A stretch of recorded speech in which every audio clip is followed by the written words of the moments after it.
Ladies and gentlemen, happy Wednesday night. Welcome to Deep in the Plus. I'm your host, Rob Whiteside. Thank you guys so much for being with us tonight. We're going to have a lot of fun.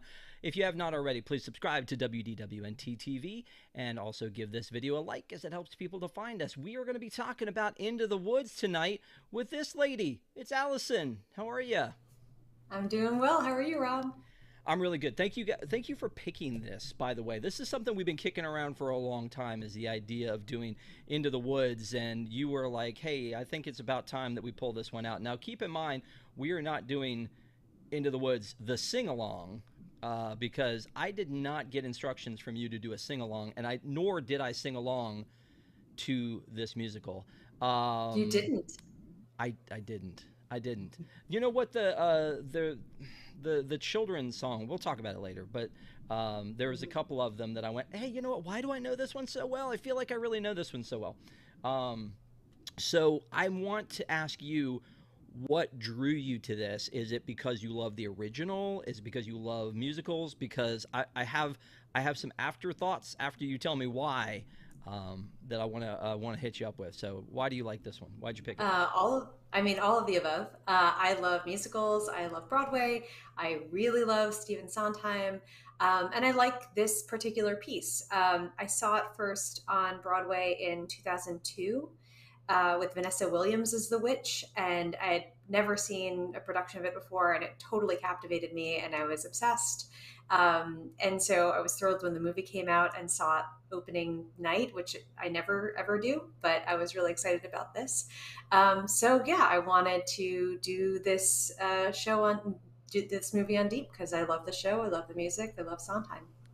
So this, you may not know this. This is your number 10 one-on-one Deep in the Plus. I did not We've done know some weird things. We've done like the Mouseketeers go to Walt Disney World.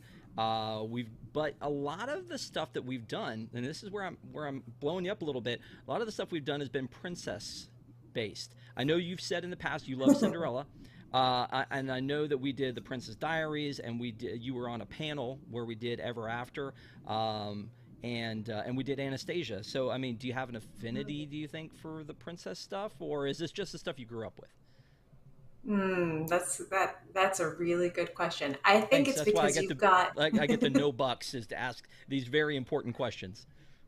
I think that they're the list that you often give me of things that you would like to do one on one with me are it's heavily populated with princess films. I think there are other You ones think it's on my fault? there. Like I do. I think I think that this is like the what you've given me to choose from. They're not all princess films, but there's a large number on there. There are a good number of them. Yes. Obviously, this is based on the original musical Into the Woods that I feel like every high school in America has done Into the Woods at some point. Am I wrong? Like at some point in time that they've done Into the Woods? Because honestly, and Ronald is in chat and said, I think it was Ronald that said, I did not know about this film at all till now. I'm not sure I was as familiar with Into the Woods until the movie, that I don't think I'd ever seen it anywhere. Did you see the Broadway show? Had you seen? Yeah, I mean, so you Yeah. you were familiar. Yeah, I was familiar. A number of like community theaters had done it in my area when I was growing up. I didn't see any of those productions, so I first saw it on Broadway in 2002. And this has been like well known for being on Broadway, particularly after a like pretty like tumultuous time. So the production I saw was like shortly after 9/11, and then there was another production like last year as we're emerging from COVID. And so like often like those productions have like a little spin on them, or like they take on a little bit of like the ethos of the times, which I think is a kind of a cool thing about this musical that is has been around for actually a while but holds up really well, and kind of you read it differently at different times when you watch it. Yeah. Okay. Yeah, there are a lot of differences that I've heard between the actual musical that was directed here by Rob Marshall, or the ones that you see on stage, and we can talk about those as we get into it. Honestly, one of my goals tonight is to not get too granular with this, that if you've never seen it, it would ruin it for you. So we'll try to stay a little bit spoiler free and just kind of talk about it in general and go deep into the movie the making of it, the cast, the music, that kind of stuff. Here's another thing that I wanted to bring up that hit my brain today, and I just thought, you know what? Let me ask Allison. She's going to have an opinion for sure about this. People go nuts, and I say people, I mean probably me too, when they take a Disney animated feature and they make it a Disney live action movie. How different is that than taking a Broadway musical that already exists in our lives and making it a movie? I Are think there, it's really hard to do well, right? I think that Chicago, that Rob Marshall also directed, is like, one of the rare examples where it translates super well. But often, like, you want to see in a movie something more like than you get in the Broadway show, something that like makes it make sense to have this in a different medium. But for me, I really just like that it makes it a lot more accessible because not everybody is like super has live theater in their area. So I think like that alone is worth the translation. Plus, you can watch it over and over again because that's one thing about musicals that I think is different than a lot of movies. A lot of movies I watch one and I'm done, but like musicals I can watch and rewatch over and over again. which feeds into another theory I had when it comes to animated movies, which I brought up because movies like Atlantis and Strange World don't do as well as movies Mm. like Encanto or Beauty and the Beast. And I honestly feel like it's if the music is good, that you take the music away with you, and that's what draws you back to that movie to rewatch it over and over. Or in some cases, Encanto plus COVID plus music equals my kid watched it 900 times. Moana, I'm sure, same thing. But I feel like the music is a really important part of it, and obviously the Stephen Sondheim music um, is kind of it's captivating. And again, we'll talk about the music specifically. This movie came out on Christmas Day. I assume you didn't go Mhm. on Christmas Day to see it, did you? I did. I did go on Christmas Day. I was Okay. visiting my husband's family at the time, and we had, celebrated Christmas, and then we went out with him and a bunch of friends who were. I'm living in the city that I'm in the city where I currently live, but was living at the time, and we went out to the movie theaters to see it. And I think everyone was kind of my brother-in-law and my husband were kind of like, "Why are you dragging us out to see this thing?" And they all thought it was fine, and I was like, "I'm loving every moment of this." And I was on a high after I left the theater.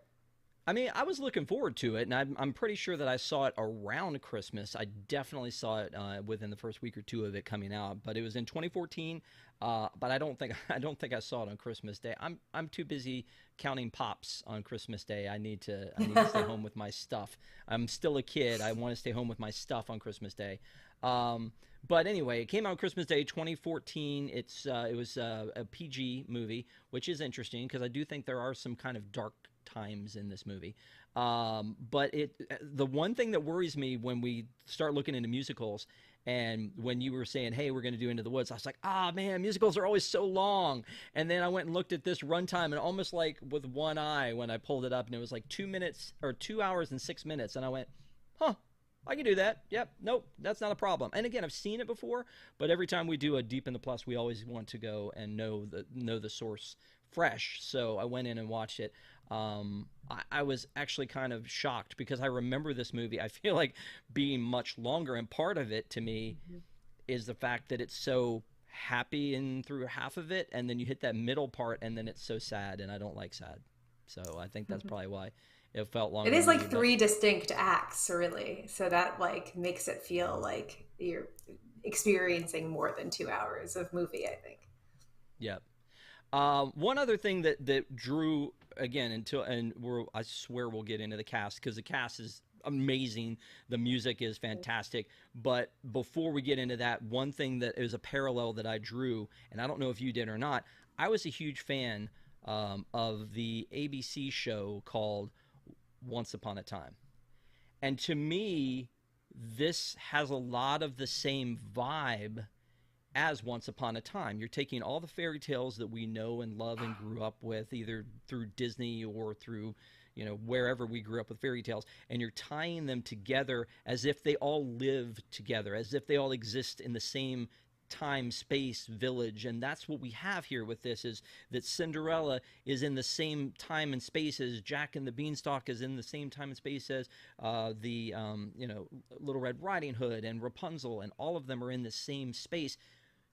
Did this one cross your mind at all, or again, is this just me? Sure, no, it's the MCU of fairy tales, I think. But no, I think you're right. I watched the first season of that show, and I think that it must have drawn inspiration from this musical. Like, there's no way it didn't. Yeah.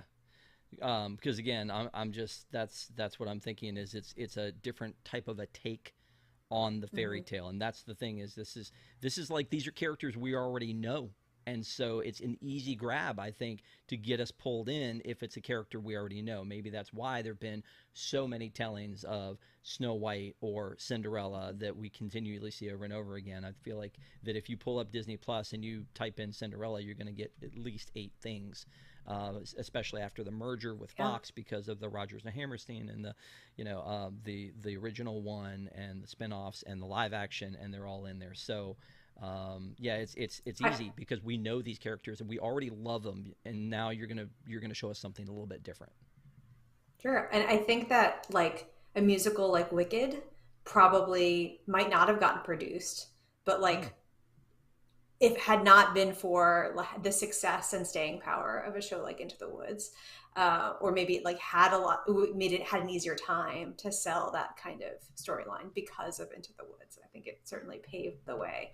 But what's cool, I think, about Sondheim shows is that every single one is like so different from the other, like Sweeney Todd and Company and Into the Woods. Like there's no like common thread except like the human experience that's like being drawn through them.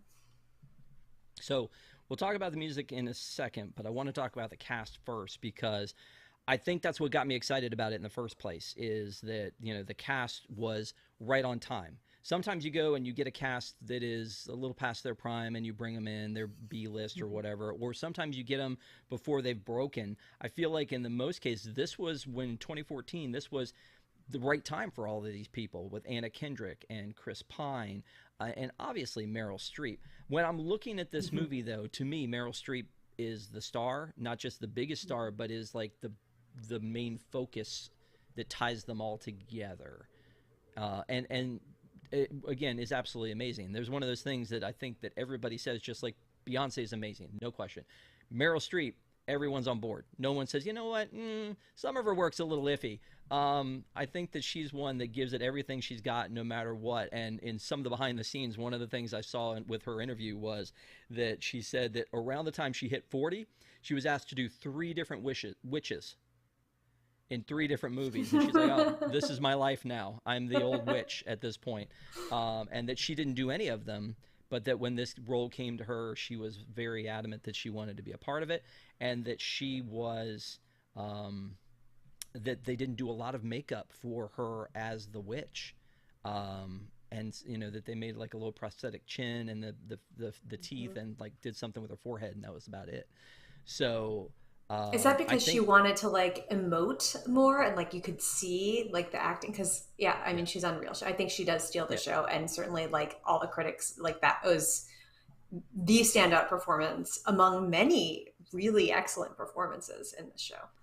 Well, and I mean, to be honest, like, she didn't really need it. Like you said, like, whether she wanted to emote or not, she had us believing, that she was this witch. And again, again, it's teeth, a little bit on her forehead and the chin, and that's basically it.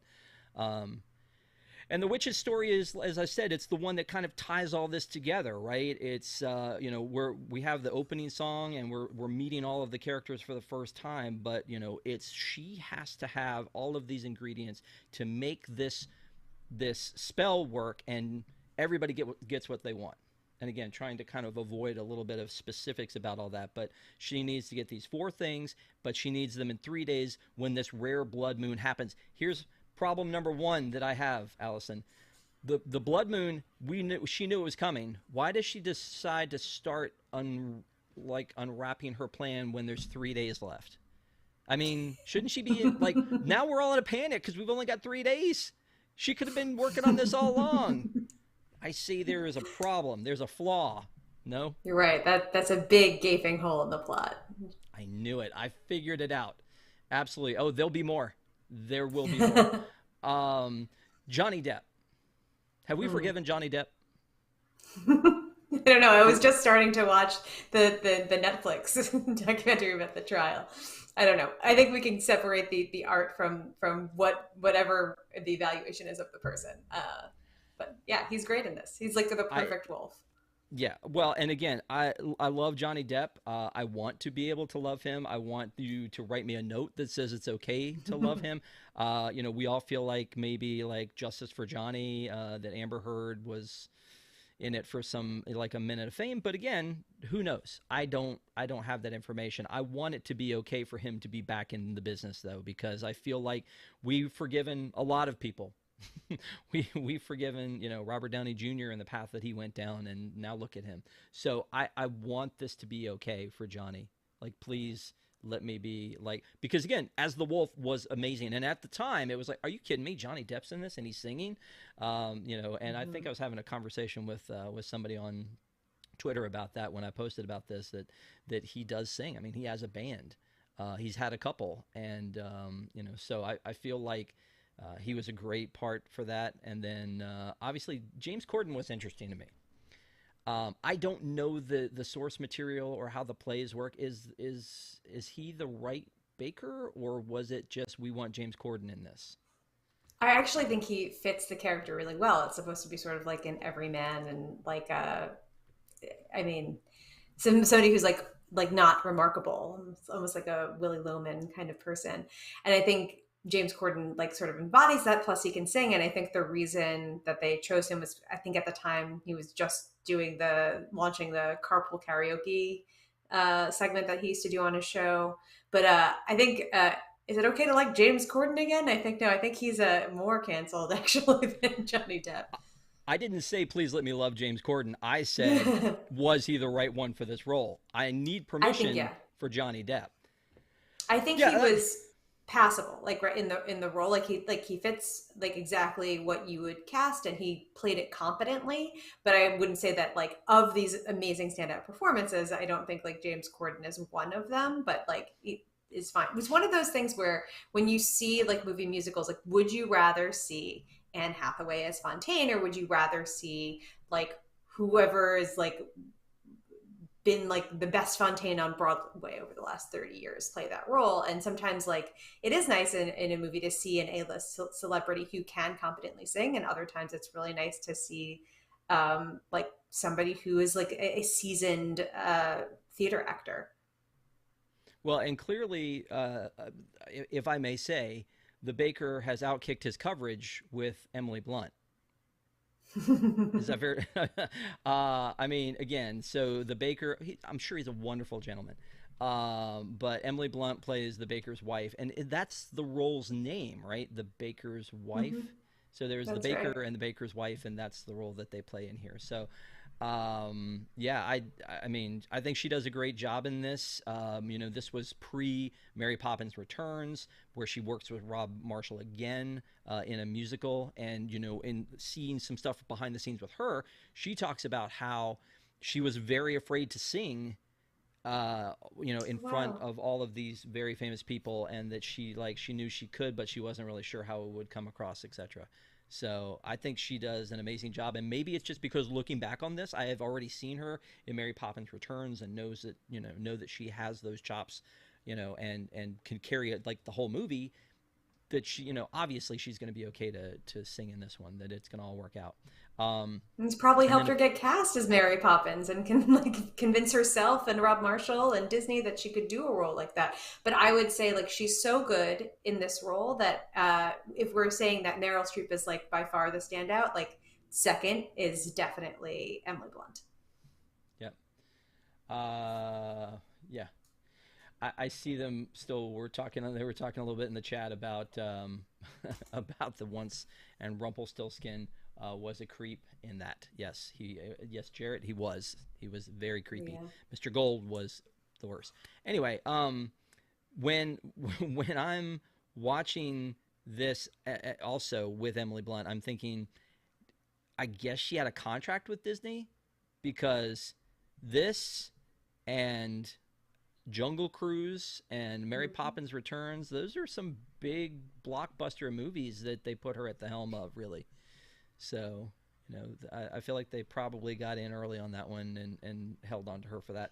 Um, again, speaking of the time and going back still to talk about the cast, Anna Kendrick as Cinderella. Anna Kendrick, I mean, I think she's a very humble Cinderella, and that's kind of what you're looking for, I assume, in this. Is she's got this energy, and she's excited, and she's trying to make the best of a bad situation. But they take it a step further with the mother situation, like that her mother is in the spirit of a tree. I don't think that's Oh, part of yeah. the original source material for Cinderella that she goes talking No, about it's tree. very grandmother Willow. Yes, I thought the same thing, but that is her call to go into the woods. Um, and then we have like basically Christine Baranski is playing the stepmother, which I think is fan freaking tastic. Chef's Um, kiss.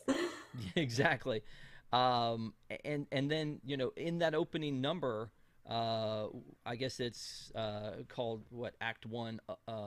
Once Upon a Time. No, wait, is that what we're talking about here? I'm looking through. It's Into the Woods, right? Hmm. Is the song is the call to action for all of Yeah. them to find their way into the woods, and we've been meeting them along the way. But this is the part where again, I'll hold off on the music for a second, but I felt like there was just like long stretch of music, and I couldn't really tell the difference between one song and the next because maybe by design they all fit together so well because we meet Jack, and Jack is a young actor in this one, and what I've heard again is that usually he's played by like an older person or a teenager.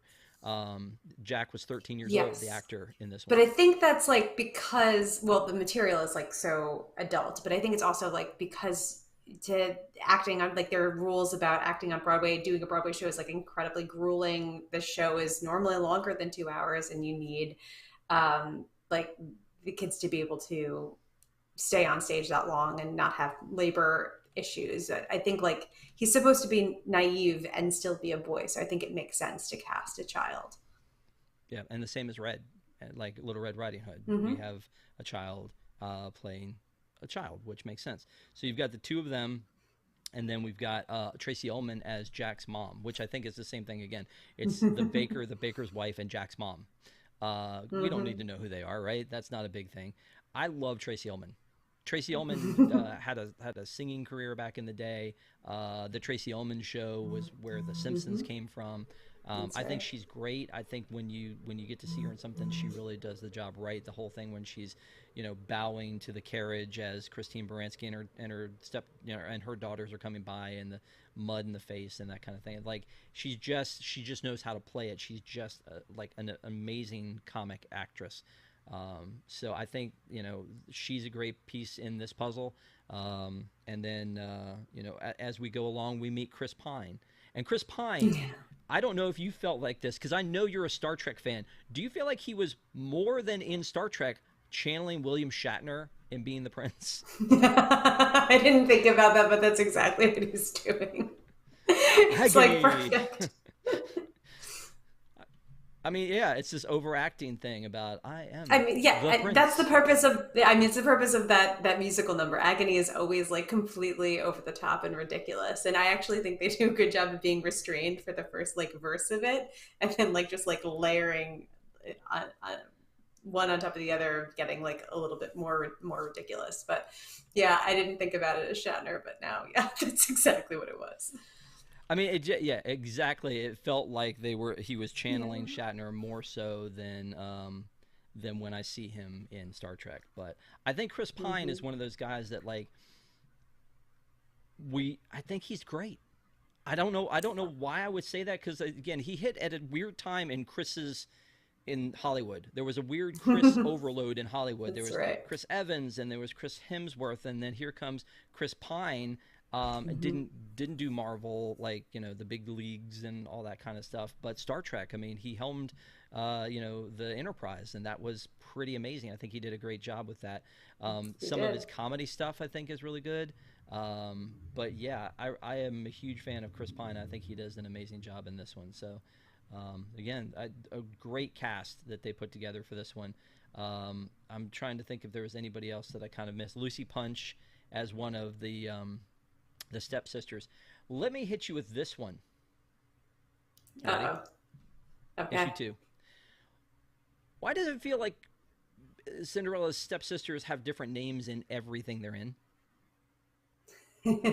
I don't know. Yeah, I can't answer that. I Lucinda have and no idea. Florinda. It's almost like Adam's family, like flora and fauna, or I mean, I guess, but it's just one of those things that I'm like, how about some consistency? Why do you get to hmm. change? I think it's because they're usually just referred to as the evil stepsisters, but I mean, uh, I don't know. I don't know. It's just weird because you and I did with the panel, we did Ever After, and I think they have different names in that than they do in the Right. Disney cartoon than they do in this. So just odd to me that there's no consistency Well, the with Cinderella and them. Ever After is Danielle or whatever, so that everyone's got different names. Right. And then there were a couple people who were a little bit unknown. Billy Magnuson, who has been he was on an HBO show that I watched recently. But he's a great looking guy. He played the Rapunzel's prince, and worked really well with Chris Pine. And he was basically unknown, I think, at this point, that he had just been doing some local theater maybe. And then Mackenzie Mozzie plays Rapunzel, which I don't, again, seemingly Yeah. somewhat unknown. Joanna Riding played Cinderella's mother, which what a small role, because she that was a very brief moment where we actually get to see her as anything but the tree. Um, so all of that I thought was interesting, but again, a fairly good cast, which takes me back to this. This movie cost them $50 million to make, which seems like nothing. Am I wrong? Like it seems like, I mean, it's keep in Yeah. mind it's more than I will see in 100 lifetimes, but it's not one of those things where I'm just like 50 million seems nothing when you have this caliber of cast. And so I don't know if they all were promised a piece of it, or they're like, yeah, sure, Rob Marshall, I'll do this for you at scale or whatever. But I feel like Meryl Streep probably doesn't come for cheap. The sets were Right. impressive to me, Hmm. in here. So the fact that it was $50 million, and it grossed 128 million in North America, 85 million overseas, which I don't know that you actually um, how much of that they see domestically or count toward their budgeting. 213 million the movie made, which again seems low to me Yeah. Yeah. because it I was don't so think it was this anticipated. runaway hit. Yeah. Yeah. I don't think it was this Uh, runaway hit. I don't think a ton of people went to go see it. And certainly, like, I was the only one who was really stoked in my group of 5 or 6 people after I came out of the theater. So I don't think a lot of people were like, oh, you gotta go see this. So I think it was just one of those things that, like, did reasonably well. At least it's not like a huge flop or lost money. But yeah, it's yeah. sort of a shame that it didn't catch fire.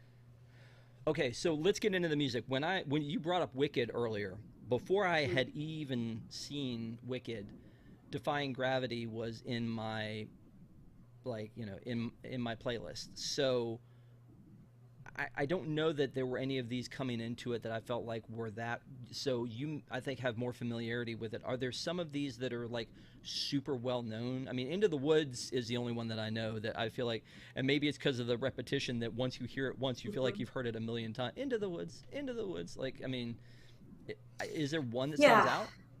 I mean, I think that there are also like a number of songs or pieces of Into the Woods, like the when the witch is talking about like greens, and then she has like it's like crazy, like almost rapping because it's like so complicated rhythmically and so hard to like does not roll off the tongue.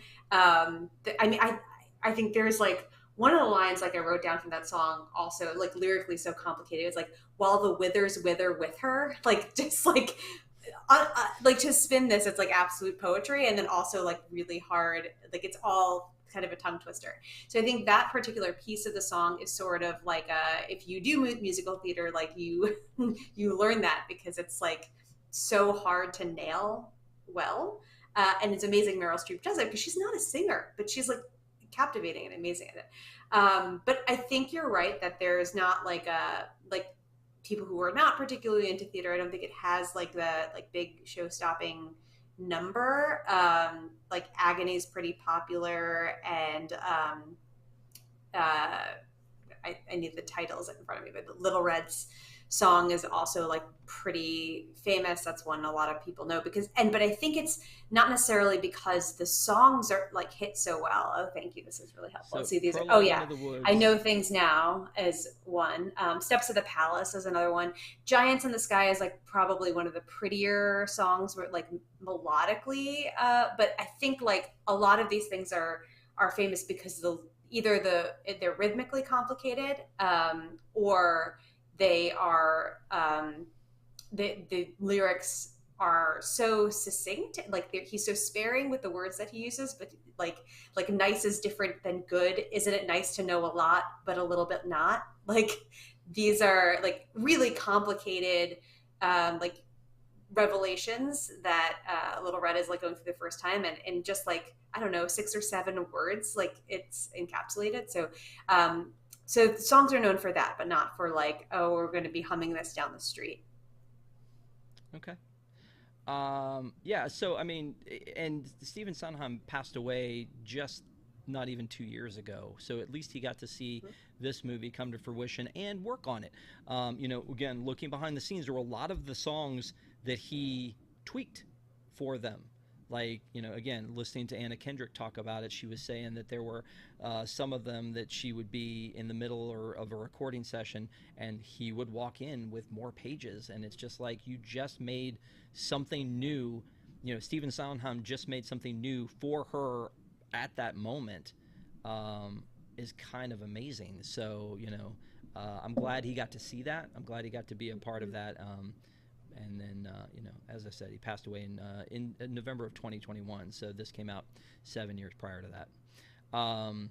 But there are, going back through his repertoire, one of the other ones that stands out, obviously, is Sweeney Todd, because there's another one where Johnny Depp was participating in. So obviously they knew that that's something that he would be able to do. I just think that's kind of neat that he was in both of those. And Yeah, I mean, and even darker. Gypsy's another one that I remember as a kid, and I don't know why we haven't seen more revivals of that one. And then West Side Story, that he did with Leonard Bernstein. I mean, is this your favorite of his works? Because again, you're very into musical theater. No, Company's my favorite of his works. I think I have to see Merrily We Roll Along because that's coming out as a movie eventually. But I know a lot of the music from a lot of his shows, and I think Company is my favorite.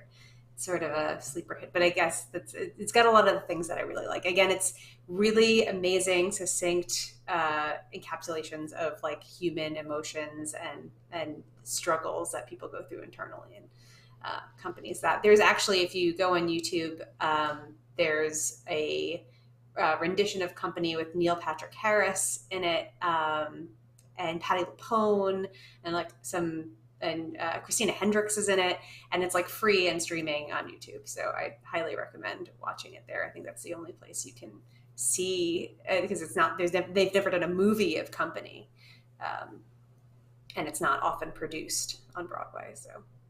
Is there anything knowable that they've cut out of this from the Broadway or from the musical to the movie, as far as I like mean, storyline or? I think what like there's a narrator in the original, And in and this I one, think like the baker narrates yeah, sometimes. they don't have the Baker narrating. They have like a separate narrator, kind of like they have in like Pippin and stuff. So that's And written Barbie. out, and certainly like the wolf scene is a lot less sexualized than it is in the musical, which I think is appropriate for a PG Disney movie. But I think they did a really good job in cutting some of the songs and simplifying some of the storylines, but still preserving the overall like feel and like message of the show in like the movie form. And I think like the reason that they do that so well and so artfully is because they were collaborating with Sondheim. I think it'd be really, really difficult to do without his like input and blessing. Yeah. I was saying that this movie didn't do gangbusters for the movie theater. Again, it cost 50 to make, 128 million domestic, which isn't nothing. But I got to imagine that Disney had probably valued this a little bit higher, as to what it might Mhm. bring in the long run. I think And they I were hoping it wonder, was going to be another Chicago, and it just wasn't. and I wonder if part of it is because, and I was looking again at, Rotten Tomatoes gave it 71%. If you look on IMDb, it's 5.9 out of 10. I wonder if it's because this particular musical is trying to be sort of at its core everything. Like it's a musical, but it's also an adventure, but it's also kind of a comedy, but it's also a tragedy. I, I mean, again, it's one that gets done all the time, and maybe people who, like again earlier in the chat, looking, some people are like, I didn't even know this existed, whereas I thought it was like everybody knew this thing existed. So when we've been talking about it, I've been kind of holding on to the idea of we need to do this, with somebody who loves it, which is why when you suggested, I was like, yeah, let's absolutely do this one. Um, but because it has all those different elements of it, I know that there have been movies that I've gone to see in the past with other people, like John Carter of Mars is one that Patrick and I talk about all the time. John Carter seems like it's hard to explain to somebody, and so to get somebody into the movie theater to see that, you really need to know what you're doing. Do you think that that was part of the problem with this, or am I just This making is something up? hard to explain for sure, and it isn't a musical that everyone knows. Like I think, a lot of the national tours, like when Wicked would come around, when I lived in New Orleans and Wicked would come around, it was sold out like immediately. Like just everyone knows it, everyone wants to see it. Hamilton obviously is like a cultural phenomenon, so like that's something people see. But I think also like Rent and a couple of other things that have like really hit. This is not. I mean, this was an on Broadway in the way that like Cats or Les Mis or like or Rent or things that had ran for a decade or more. This is a successful show that runs for a reasonable amount of time, but is not the same kind of level of success as some of those others. So, and as you mentioned, it's like a little hard to explain to people what it's about. It's like Right. it's about all these fairy tale characters and also the human condition, and it's very dark and not really for young kids, but like it's going to use those characters, and it's like, how do you sell that? Maybe that's the problem. But to be honest, sometimes I can't. I think it's hard to do a movie musical, and I can't explain why Chicago was as popular as it was, and this was so much less so. I don't. I'm not sure. Catherine I Zeta don't think it's Jones in a, performances. cabaret dress. I mean, I'm just throwing ideas out there. I don't really know why. But maybe some people looked at this and again just couldn't look past the title or like the images of, oh, this is Cinderella. Ah, it sounds like a kids movie, but it's really not. I mean, it's a fairy tale through the middle, and as soon as it hits the middle, I was like, felt like the whole Old Yeller, let's turn it off before Old Yeller gets shot sort of a situation. Sorry, spoilers. I was like, if you make it to the middle of the movie, it's on a high and everything's great, and we did it. Let's end it here. Let's make it an hour and 10 minutes and just be done. No, no, no, no. Then the worst happens and everything falls apart, and then they've got to kind of try to make it back from there. And I get It's a that that's part little of it's a the little less dark too than the actual musical. Like really. in the actual musical, Rapunzel also dies, I think, and that doesn't just like run away with her new husband, and it's a couple of other things I think that are a little bit darker. Um, but again, I think it's like I think it's preserved and doesn't maybe need to be as dark as the original source material to get Yeah. the point. Um, so the other thing is at the end with the baker, when he starts to tell the story. He starts to tell the story, and I'm like, this guy, because they all live in the same village, he knows all the stories. Is this the guy? Like, is the baker the guy that invented all of the fairy tales that we know today? Like, secretly, I mean, they indicate otherwise when we watch Ever After and how that one works out. But I mean, he knows all these stories. He could tell the one about Red and the wolf, and he could tell the one about Jack and the beanstalk, and you know what I'm saying? Like, is that what we're painting this guy to be? And maybe that's why they chose him as the narrator. And does he do that? And I assume he does in the actual one. Does he end up telling the story to the kids? It's been too long since I've watched it. I Okay. can't remember how it ends with the baker, but I think that is the function of having a separate narrator to bring everything together. But I think, I mean, it works for him because really the two characters that, um, or the three characters where everything sort of runs through them is the witch, and that doesn't make sense as a person to like tie everything up at the end, because she's separate and apart from everybody else. The baker and baker's wife, and by the end, well, I won't say baker's wife is not there at the end, so I don't Right. make any spoilers. But I think so. It just like made the most sense. Plus, he's Right. like tasked with figuring out, bringing up the next generation, and thinking about doing better. So I think that makes sense narratively. Yep. So another thing I noticed in getting a little headier about this one without trying to ruin anything for anybody, but is that there's kind of a theme of perspectives, changing people's perspectives. Jack realizes when he gets up into the sky on the beanstalk, not only is there another world there, but he looks down on his world in a different way, that there's more to it than he originally sees when he's just in the pasture with the cow. The same thing with the baker and his wife. When they get in the woods, they realize that they're different people when they're out of their day to day mundane. And so, we're seeing a difference or a switch in perspective. Cinderella has a moment which I think is very telling for Cinderella, where she's like, I had it as the worst, and then I had it as the best. Now I'm looking for something in the middle. And I thought that's not really something we hear about from Cinderella, because she's always looking for that Mm-hmm. happily ever after. And so the idea of like, that's really not me. I don't need to be set and like and waited on and all that. I need something more, something in the middle. But all of them are gaining perspective. Am I putting too big? Like, is that not what Rob Marshall wanted me to take away from this, or the people who created it? I think that's exactly. I think that's exactly right. You're seeing people shift perspectives and shift their beliefs, which is a really cool thing.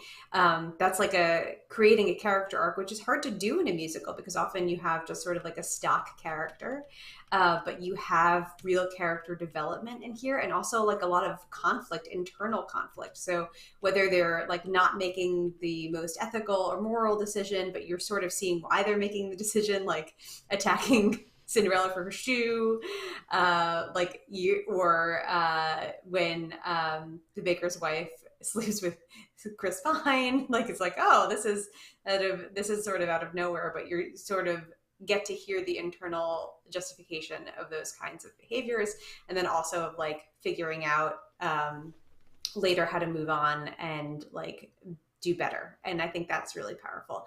I also think the Cinderella character, when she's talking about like indecision and not being able to take to move forward or figure out exactly what she wants, is like a that is like a theme in a lot of Sondheim musicals, and it's not something I think we see explored in other works of art. And it's kind of a cool it's like a really common thing for humans, I think, and it's cool to see expressed in lyrics in a song.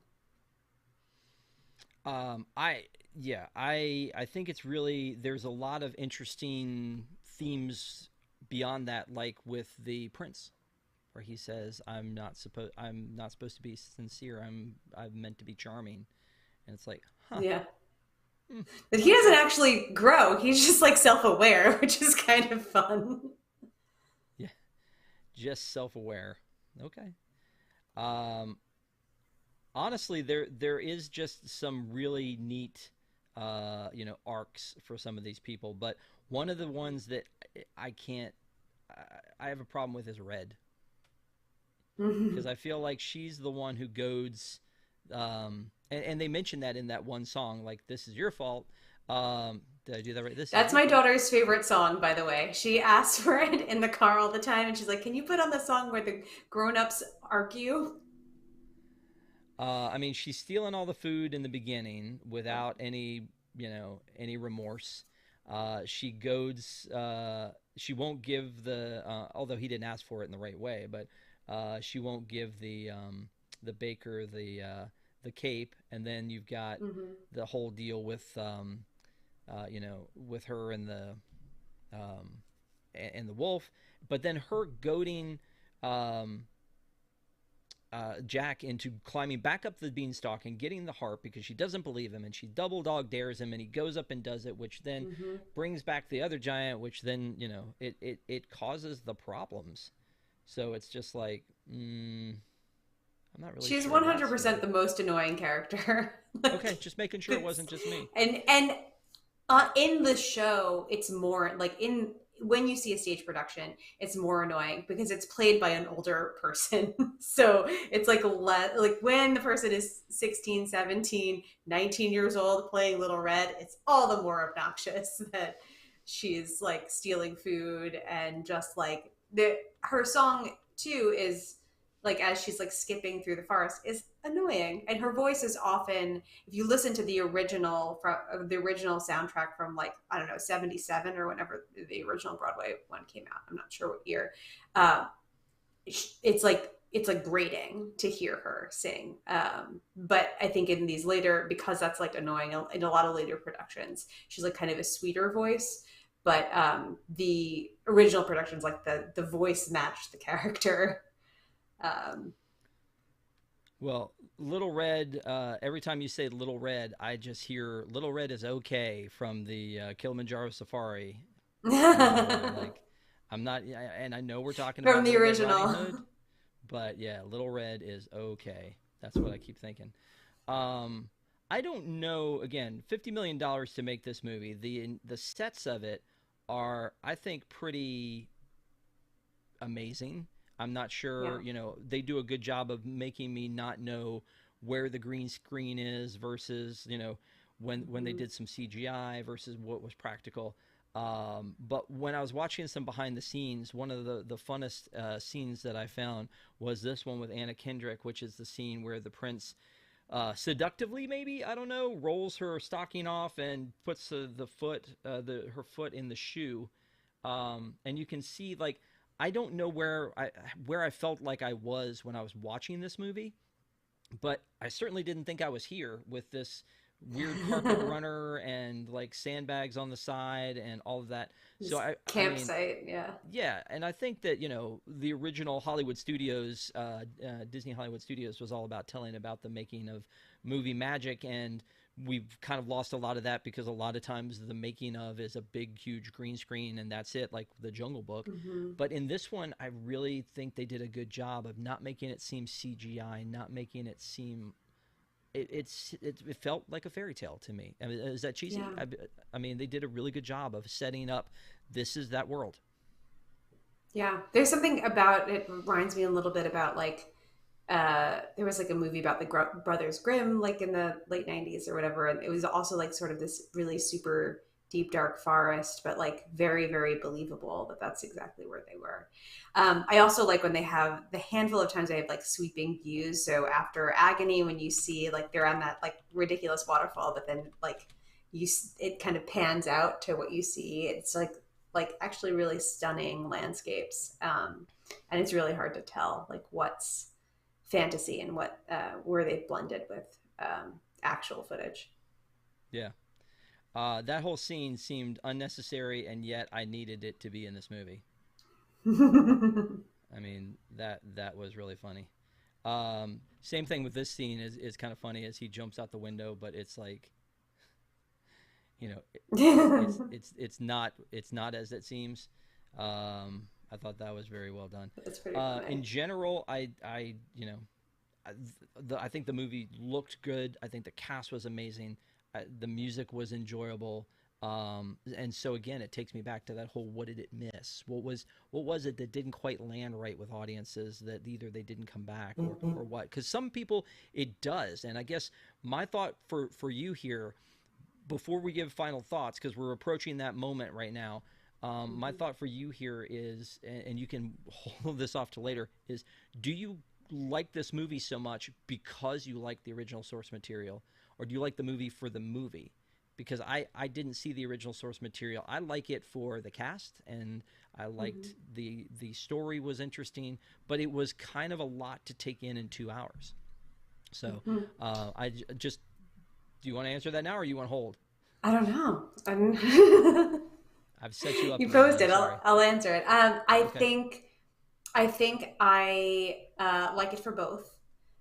Because the cast does a really great job with the original source material, but I love the source material. I just think like the problem is if you aren't a musicals fan or not a musicals buff, like it may not land in the same way that it does for me, and that's fine. I feel like all the other people I was at the movie theater with that day asking, "Why did you make me see this on Christmas Day, 2014, almost 10 years ago?" Really painful to think about that. Does not feel like that long ago. I actually was trying to think about when this was, and I thought it was 2017, and then I looked it up and I kind of guessed. 2014. Yeah. One more problematic, not problematic, one more problem I have with it that maybe you can address for me is one of the bits in it. And again, I don't think this is giving away much. Is Cinderella goes to the ball, and as is true for the story we know of Cinderella, midnight comes and she runs away from the ball and runs away from the prince. But in Mm-hmm. this one, she does that 3 times, and Yeah. it's like fool me once, shame on you, fool me twice, shame on me. I feel like by the second time, if he's got his paws on her, trapper, I don't know what you're doing, to have a conversation with her before midnight, like do something other than letting her flee again. But I guess that's the comedy of it, etc. And then on the third one, Mm-hmm. obviously he figures it out and finds a way to do something about it. But the fact that there had to be a third time seems unnecessary. And I guess part of that's the witch's Mm-hmm. plan that it We has to be got three 3 midnights. midnights. Yeah, yeah. No, So I it think just that's right. But I also think it like makes sense for his character, right? Because he's so arrogant that like, why would anybody run away from me? That like he doesn't feel the need to have a conversation with her. It's just like, okay, no, we're good now. Like, of course she loves me because I'm amazing. And so she's able to get away. Yep. Okay. Anything else you want to talk about? Again, we folks, we avoided the story for most of it, and on purpose, because if you have not seen this, I wanted you to have the opportunity to go in and watch it, and kind of a little bit spoiler free. But still, there was so much still to talk about with this movie, and honestly, Allison, I could probably talk to you about it for hours more. But we're getting close to that time, so before we get to that time, is there anything else that you wanted to talk about with this one, like in general, before we go to those your final arguments, counselor? No, I guess the only thing I think about is like when I think about where this sits on like the hierarchy of Sondheim musicals for me. Like I like Sweeney Todd, but not as much as I think a lot of other people. So to me, this is like maybe my second favorite Sondheim musical. So yeah, it's landing for me in a way that maybe doesn't for others, but I think if you watch a couple others and you start to see some of the themes that tie his works together, that like makes it even more enjoyable. Okay.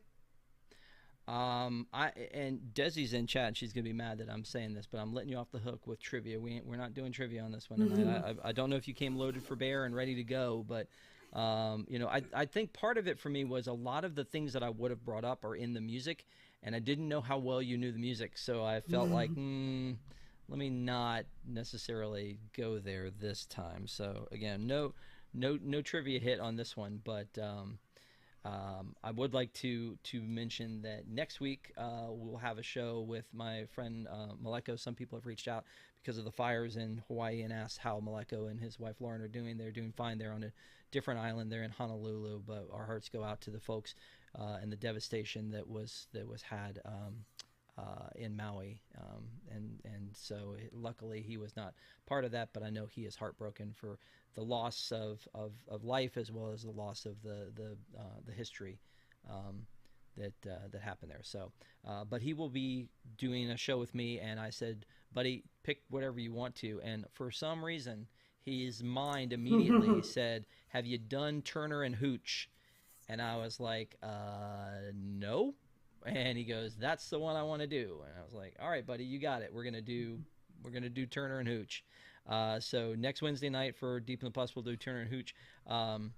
Last Wednesday night we did Kazazimoto with Kamila from Park Center, and Kazazimoto Generation Fire, which is 10 shorts. And again, tried to make it very spoiler free. So if you get a chance to go watch that show, hopefully give you some insights into those shorts and why you might want to give them a watch. But for now, for tonight, this is the big one, Allison. I need to know, and I feel like I already know your answer on this one, but you got to be blunt with the people. Would you recommend this movie? Yes, I would. I would totally understand if somebody watched it on my recommendation and they're like, it seems fine. But I think like everyone will enjoy something about it, even if you don't absolutely love this movie. Like it's worth the watch. And for those people who will really love it, it's really worth taking a look. Even if the I go by Rotten Tomatoes scores all the time, and I think 71%, I'd be like, oh, that's not worth it. This one is actually worth it. Watch it. It's great. The cast is amazing. The music is great. And you don't often get to see Sondheim productions. They don't come around all the time. So watch it. He's a legend. Okay, so I would say, yeah, I would recommend this movie because, like I said, the cast is amazing. Cinematography, fantastic, visually stunning. The music's great, and there is an interesting story. It's an interesting twist on fairy tales. I think we all love going back to the source material of fairy tales and finding something new in them. Whether it's an attraction that we like to ride in the parks, or if it's a different take on a show, we want to see some kind of something different with the things that we love, and that's what we see here. If you are not familiar with Into the Woods, I think it would be a good surprise for you, and again, that's why we tried to keep it a little bit more spoiler free, but I would definitely recommend it. It's an easy watch at 2 hours, which again, most musicals are like, they have an intermission. That's the way they are in real life. They don't leave out a thing, and so you go through, and it's like you have a 3 to 3.5 hour movie. Even if it's a Marvel movie, 3 hours is too long for me. So I would say this is a good length. And so hopefully you guys get a chance to watch it. And if you have already watched it, let us know in the comments what you think. But again, we appreciate all of you guys being with us tonight, especially our WIGS members. We love our WIGS, the WDWNT Interglobe Society. If you need to know more about that program, how to be part of our family, it's at patreon.com/WDWNT. Thank you guys for being with us in the chat. We appreciate it. Also, don't forget we had Park Center last Sunday night. A lot of fun. Allison was on that one, and we had a lot of fun doing that. We got Park Center, and Piano Rob was on that and hung out with us for a bit, so that was pretty fun. And then tomorrow night is News Tonight, and then also this coming Sunday will be another magnificent episode of Park Center. So we appreciate all your support. Thank you guys for watching. Give us a like if you haven't already, and we will see you guys next time. Have a great week.